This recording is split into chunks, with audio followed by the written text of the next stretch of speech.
Belanda telah melaksanakan berbagai sistem yang memperalat rakyat Indonesia. Salah satunya yaitu sistem tanam paksa. Sistem tanam paksa dilakukan dengan tujuan untuk menutupi kerugian dalam perang di Eropa dan juga perlawanan rakyat Indonesia. Tokoh yang menggagas sistem tanam paksa bernama Johannes van der Wulf.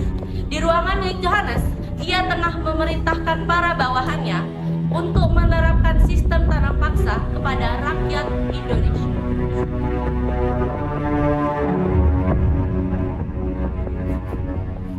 Kalian tahu alasan terbaikkan di sini? Ya. Kita sudah dibahas ini. Kita akan sistem tanam paksa. Kita akan kalian lain.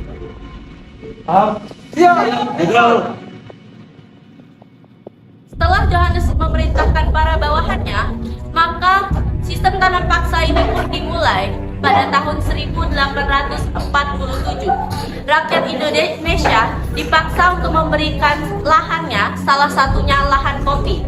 Dan mereka juga dipaksa untuk bekerja kepada Belanda tanpa mendapatkan imbalan.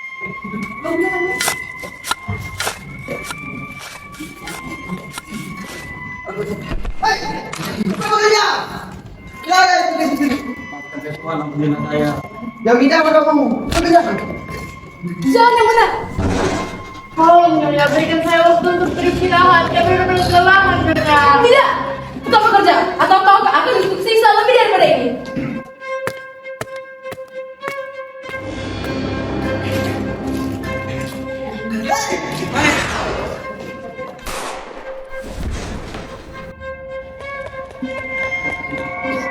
Saya Tuhan, dari tahu.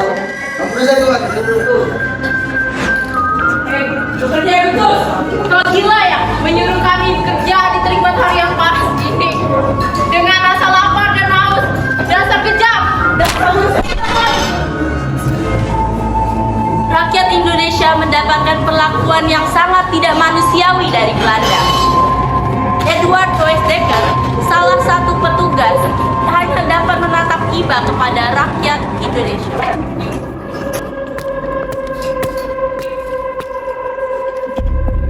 Saya berjaga. bukannya yang mati waktu saya. Ini bisa dari atasan. Baik. Tidak apa-apa. Saya akan memulai. Setelah percakapan singkat, Does dengan salah satu pribumi, ia merasa kasihan dan memutuskan untuk memberitahukan kepada Johannes tentang hal ini.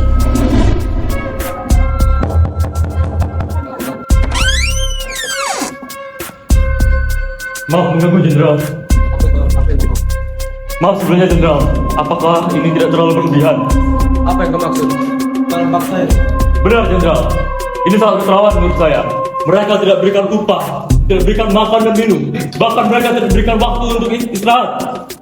Ini sangat keterlaluan Jenderal. Berikan mereka balas budi yang setimpal. Oh, paham. Tapi kamu berpikir seperti itu. Tidak berpikir dulu. Aku tidak atasanmu. Atasan kamu. Keluarlah.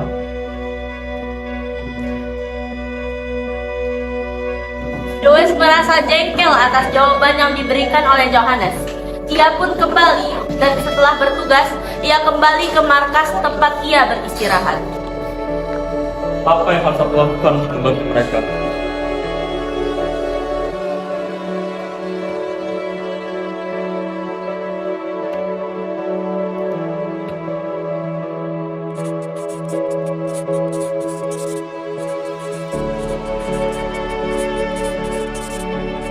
Does menuliskan sebuah buku. Tak disangka, buku ini berperan sangat besar bagi rakyat Indonesia. Berhari-hari, ia menyelesaikan buku tersebut.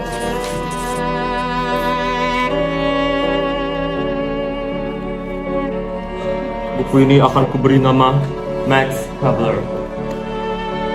Buku Max Havelaar ini tersebar ke seluruh dunia. Salah satunya ke benua asal Does sendiri, yaitu benua Eropa.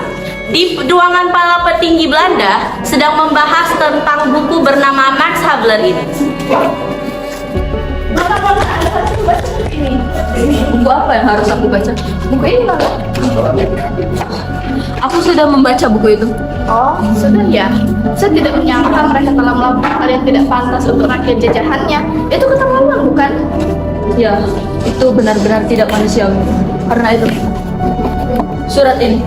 Sampaikan surat ini kepada Jenderal Johannes. Anda apa Jenderal Johannes? Ya, bagaimanapun juga sudah banyak yang berkritik kepadaku. Aku pun sudah tidak bisa berbuat apa-apa lagi. Baik, karena surat ini akan sampai secepatnya. Surat kritik banyak terarah kepada Johannes. Dunia mulai menggerakkan suaranya untuk memberikan keadilan bagi rakyat Indonesia. Lalu Johannes di ruangannya tengah membaca surat-surat tersebut.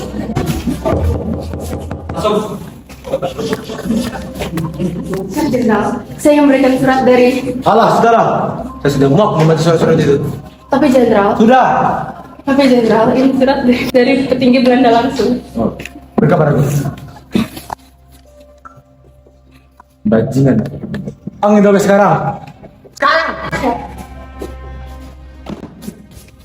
Tak lama dari keluarnya salah satu bawahan Johannes, The Weston masuk ke ruangan milik Johannes.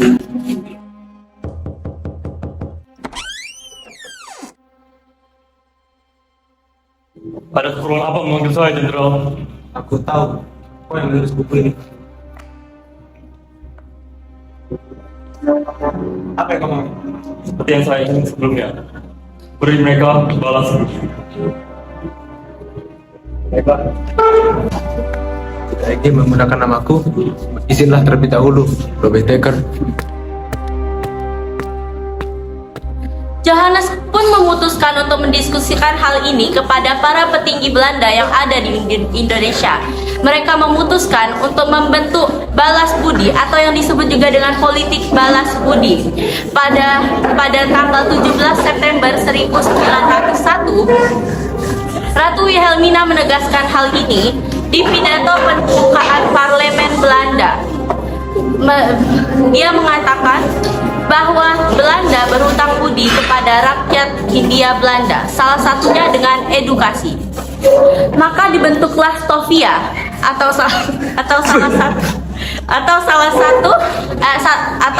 sekolah kedokteran pertama yang ada di Indonesia. Hai, selamat pagi. Oh ya, selamat pagi semua.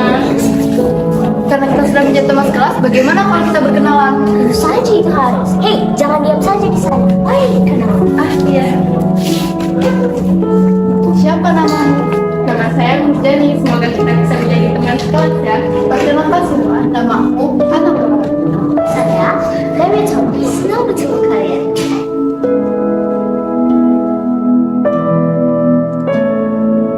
Saya lihat dari tadi kamu baca buku terus. Buku apa itu? Ini buku Max Havelaar Thomas Dekker. Wah, aku tahu buku itu terdapat tulisan di dalamnya. Kita dapat berada di Stovia. Benar, walaupun kita berada di Kalimantan atas, itu berlaku tidak adil bagi Indonesia. Kita terpilih sebagai orang-orang beruntung. Entah bagaimana nasib mereka. Maka dari itu tugas kita di sini. Kita di sini mendapatkan pendidikan yang layak agar kita dapat menolak Indonesia dan kaum perempuan mendapatkan edukasi. Kita sendiri yang akan menolong mereka. Saya setuju. Kita berjuang demi Indonesia.